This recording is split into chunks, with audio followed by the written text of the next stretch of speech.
handing it to the folks over the fence.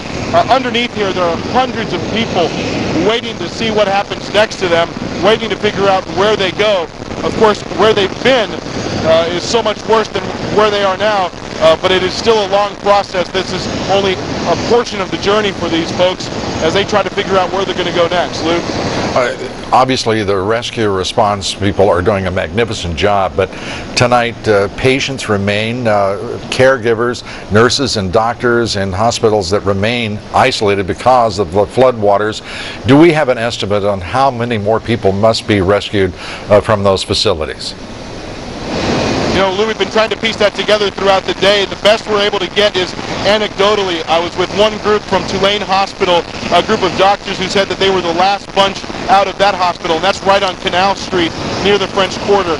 But they also said that there were 2 other hospitals in that area that were much more difficult to evacuate, and they feared that there were still dozens, perhaps hundreds more people still trapped in those hospitals, some perhaps needing critical attention. These were people who were already in intensive care units or who already needed serious medical attention when this hurricane. These were people who were already in intensive care units or who already needed serious medical attention. Although a little while ago I did come across another group that was from those hospitals, but they weren't able to tell me whether or not there were others coming or if those hospitals had been evacuated. But that is still, they're from those hospitals, but they weren't able to tell me whether or not hospital and University Hospital was the other one. They were right there in the downtown area off the canal. And of course, anecdotally, there are reports that there is not even sufficient, hardly power. There is no power to provide for patients, as you say, Ed, who are in critical need of care. And the nurses and doctors themselves without food and running without water. So the situation remains desperate tonight. Ed, thank you very much. Yes.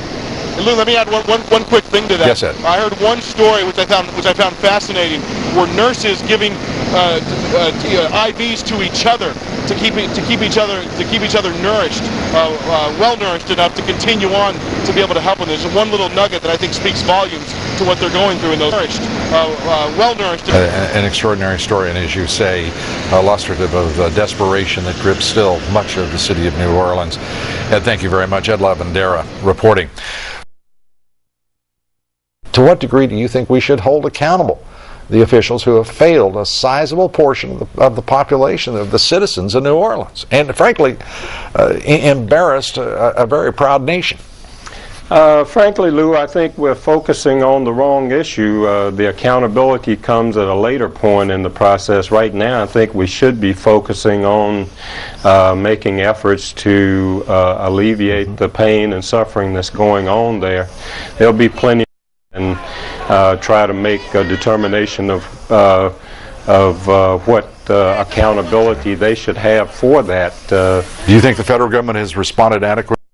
So I'm going to do probably what every Orleanian and Metairie and Chalmette of surrounding areas possibly thought.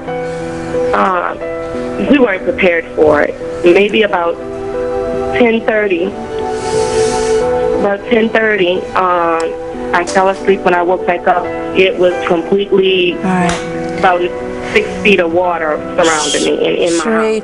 Thank you very much. We're going to take a break, and we're just watching some more pictures of the devastation as another house is burning to the ground in New Orleans tonight. We will just take a quick